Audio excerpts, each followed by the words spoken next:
सबसे पहले जब आप जाएंगे इंटरव्यू देने के लिए, आपको ये मालूम होना चाहिए कि आपको उस दिन का शेड्यूल क्या रखना है। शेड्यूल बहुत इंपॉर्टेंट है उस दिन का। ऐसा नहीं है कि जो नॉर्मल डे की तरह ही आपका दिन जाने वाला है, वो दिन अलग है, उसकी तैयारी भी अलग करना है। तो सबसे पहले हम बात कर रहे हैं आज केवीएस के इंटरव्यू शेड्यूल वाले डे की।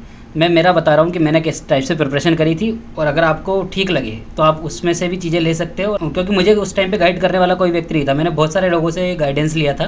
तो हम एक दिन पहले वहाँ पर पहुँच गए थे और उसी दिन शाम को हमने इंटरव्यू का वेन्यू विजिट कर लिया था। उस दिन प्रॉपर हम रेस्ट लें, 9:30 बजे के आसपास हम लोग 10 बजे तक सो गए थे। इंटरव्यू हमारा 11 बजे था, पर उठे हम लोग उस दिन 6 बजे थे सुबह। ऐसा नहीं है कि इंटरव्यू लेट है तो आराम से उठेंगे और थकावट नहीं होगी। जो सुबह की फ्रेशनेस है वो दिन भर दिखती है। उस दिन अब 6 बजे नहीं तो 7 बजे तक उठ जाएं।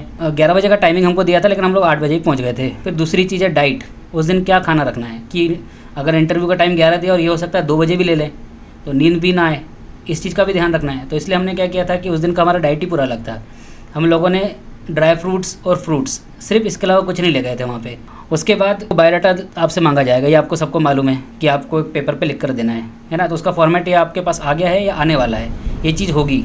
आपको ऑनलाइन डाउनलोड करना है, उसके ऊपर आपका बायोडाटा लिख के आपको जाना है। तो मैंने जैसे पहले आपको बताया था कि 100 जीएसएम पेपर, इसी पे प्रिंट आउट कराइए आप सब लोग, आपको फ़ायदा होगा इससे, ठीक है। वो पेपर हाथ में पकड़ने पे फील आता है उसमें, जैसे इंटरव्यूअर के हाथ में जाता है तो वो फील कर लेता है कि पेपर अलग आया है। क्योंकि अधिकतर लोग आएंगे वो फोटोकॉपी वाला पेपर लेके आएंगे, उसी पे सिंपल पेज पे वो पेन से लिख के लाएंगे। और एक आपका पेपर होगा जो थोड़ा मोटा होगा और फील आता है उसमें फिंगर्स पे कि हाँ कुछ पेपर आया है। अच्छा, पहला तो एंट्री में इंप्रेशन हो गया, दूसरा पेपर हाथ में चला गया, वहाँ इंप्रेशन चला गया। ऐसे इस टाइप से इंप्रेशन जमता है, छोटी छोटी चीज़ों का ध्यान रखना पड़ता है, ठीक। तो ये चीज़ हो गई आपके इंटरव्यू का। उसके बाद आपका इंटरव्यू आपके अकॉर्डिंग, इंट्रोडक्शन के अकॉर्डिंग चलता जाएगा, वो चीज़ अलग है ना। दूसरा ये है कि स्पोर्ट्स अचीवमेंट सर्टिफिकेट से आपके पास सर्टिफिकेट बहुत सारे हो सकते हैं। तो आपको क्या करना है कि हायरार्की में जमाओ और सबसे पहले वो वाला सर्टिफिकेट रखो जो, या आपके इंट्रोडक्शन में भी वाली चीज़ रखो जो आपका सबसे बड़ा अचीवमेंट है।